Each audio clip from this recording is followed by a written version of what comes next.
Welcome to a new week of news and politics in the United States. I want to start today by trying at least to run some interference and introduce some facts into the wild disinformation, really is what it is. Disinformation and ignorance and talking points that are spreading about crime in the United States, because there are actually some, I believe, well-intentioned people, including people on the left, who are falling for some of these talking points and are ending up in places where they certainly shouldn't be. And one of the things that can become difficult, particularly right now, is that one of the techniques that the right uses is to continually, you could say, move the goalposts. You can say to gish gallop, which is just to throw a whole bunch of stuff out, making it hard to refute each piece. But if you did refute each piece, you would realize there's really nothing there. And the area where I'm going to focus on today is crime, because in the wake of the George Floyd protests, in the context of calls from some on the left to either defund or abolish the police, in a broader context where most of the left wants to reform,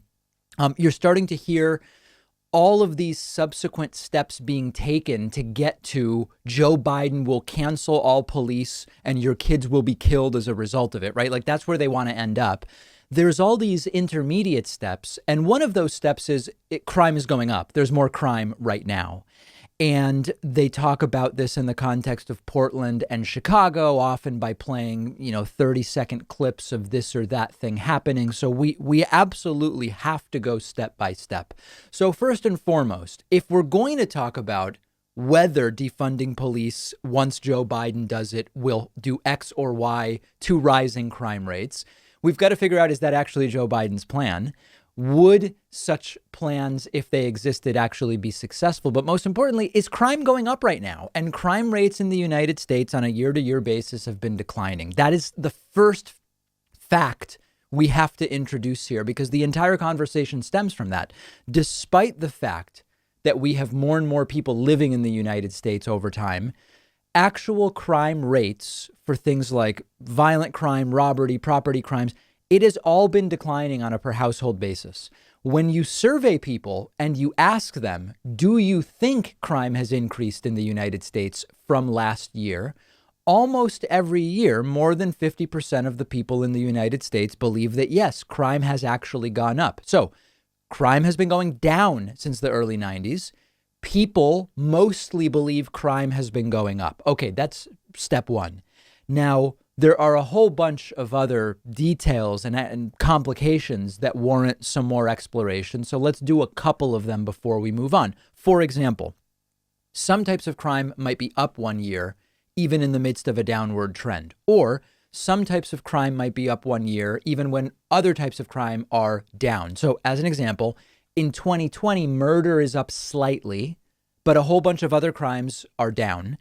And over time, all of these types of violent crime are down. So you would have to decide, can I really make any relevant observation in 1 year about, well, murder's up, but rape and robbery are down, and arson is up, but burglary and sexual assault, or whatever, right? So overall, crime rates have been declining for a long time, and they continue to decline. It's also important to remember that not all crimes are reported to police. So anytime we're looking at something that depends on reporting to an authority, you have to consider that the records may not reflect reality at equal rates. So as an example, which many on the right don't like, sexual assault is notoriously underreported.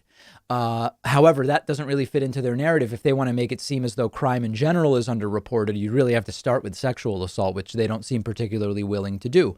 Then you have other crimes like vandalism and public intoxication, which arguably should not even really be a crime, which certainly are visible in that you see graffiti or a broken window or whatever the case may be. But those are not the serious violent crimes that we're really mostly talking about when we talk about how police should be reformed. So that gets us to what's going on today. Since the George Floyd protests have started, we've been hearing defund the police. We've been hearing abolish the police. We've been hearing reform. We've been hearing just fund the police blindly, give them as much money as they want. We've heard every combination of things. The majority of the left, including Joe Biden, is talking about reform. It could include reallocation of funds, taking funds away maybe from militarization while increasing funds for training as one example. But it doesn't really matter in terms of the crime we're seeing now, because remember, all of the discussions about defunding, abolishing, restructuring, all that stuff, it's in the future. It hasn't happened yet. And yet still you have people like Donald Trump himself and his acolytes tweeting videos of things going on now in Portland or Chicago, saying this is the future of the country if Joe Biden is elected president. Hold on a second. First of all, that's Trump's America right now. So to say this is what's going on now, and this is what would be happening even more under Joe Biden, you then have to see, what is it that Joe Biden would do that would exacerbate this? And there actually isn't anything. But it also ignores that none of these abolish or defund things have become a reality. So they are arguing we are seeing more crime in cities because police have been defunded by Democrats. The reality is crime continues to go down and nothing's been defunded yet. There have been some conversations in certain places about might we reduce funding to police? In some places, the Northampton, Massachusetts is a place where the show started, where there's been this discussion. There's been a decrease to the rate at which police funding will increase, if that makes sense. But all of this stuff is in the future. So you certainly can't blame future possible changes to police funding for current increases in crime, particularly when there have been no such increases today. There have been discussions about, do we change who responds to certain types of 911 calls when they relate to homelessness or mental illness, as an example. Okay, those discussions have been had. There are some places that have started to look at making some of those changes. But these policies haven't yet been put in place when it comes to defund or abolish. I don't think that they are going to, and Joe Biden certainly doesn't support them. So when you look at this broader context, you do have to ask, why are people falling for the idea that crime is up? And this actually takes me back to my days as an undergrad at the University of Massachusetts Amherst, where Michael Morgan, who's been a guest on this program, studied this extensively. Erica Shar also studied this, and both of those interviews are on the YouTube channel.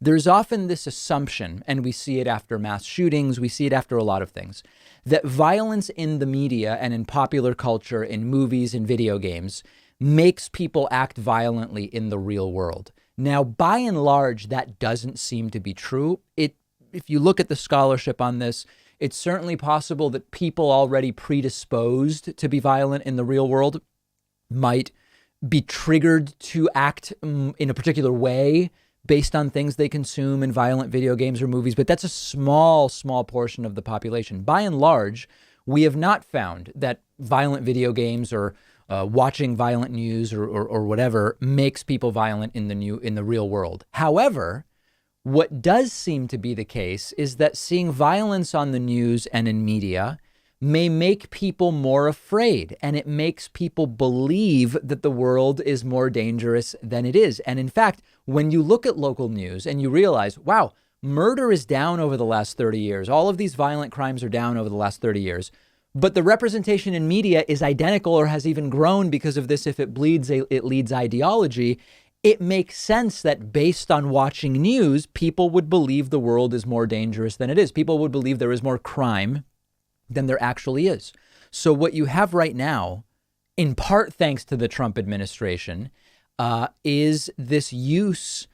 It's all based on getting Trump reelected, and we're going to deal with that a little bit more later in the show. You have a lot of discussion of very rare individual incidents that are happening in the shadows of mostly peaceful protests. But the takeaway we have to remember is that crime rates have been on the decline since the 90s, and there certainly has been no defunding of the police yet, which you could blame for non-existent crime increases that they claim exist.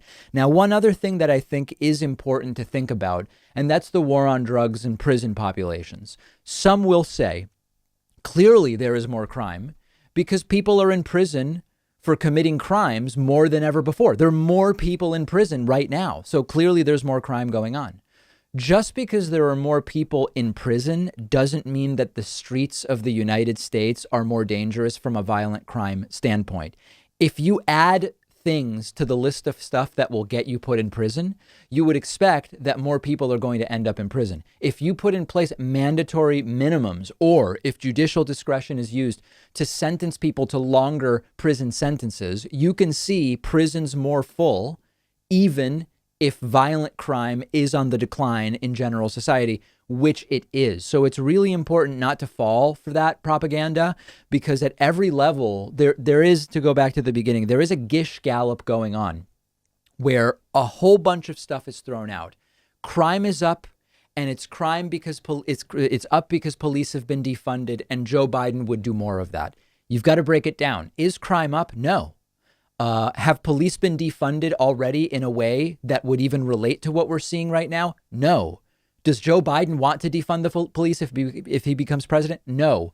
Every single one of the premises is wrong, and they count on, because they don't have the facts on their side, they count on you not knowing the facts or you not checking the facts and ending up having to argue on the merits. And when we accept the facts and debate what should be done, we're missing the fact that the premises are all wrong. Hopefully this is useful when we see everything from Don Jr.'s tweets to discussions in right-wing media and on the internet about these issues.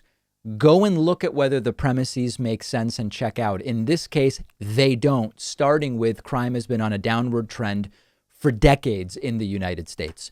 Let me know what you think. I'm on Twitter at @Pakman. We have a lot happening this week. This is the month of the 15-year anniversary of the David Pakman Show. Can you imagine that? And I'll talk to you later on in the month about what we're going to do. The exact date is in the second half of the month. But a very, very exciting month. We'll take a quick break and be back right after this. If you love feeding your intellectual curiosity, but you're always struggling to find the time, check out one of my all-time favorite apps called Blinkist. Blinkist lets you consume an entire book on your way home from work. They take thousands of popular nonfiction books, condense each one into text or audio that you can get through in just 15 minutes, and you get all of the important core ideas and information from that book. It's perfect if you don't have enough time to do all the reading you want to do, or if you just want to sample a book before you buy the entire thing. I recently read A Brief History of Time, of course, by the great Stephen Hawking. This is a book that I have been aware of for so long, and other things got in the way, and it was fantastic to check it out on Blinkist. Blinkist has books on politics, philosophy, science. They have 27 different nonfiction categories, and a subscription is only about $8 a month, and you get the entire library. But you can try it totally free and get 25% off a subscription when you go to Blinkist.com/Pakman. I've put the link right underneath this video.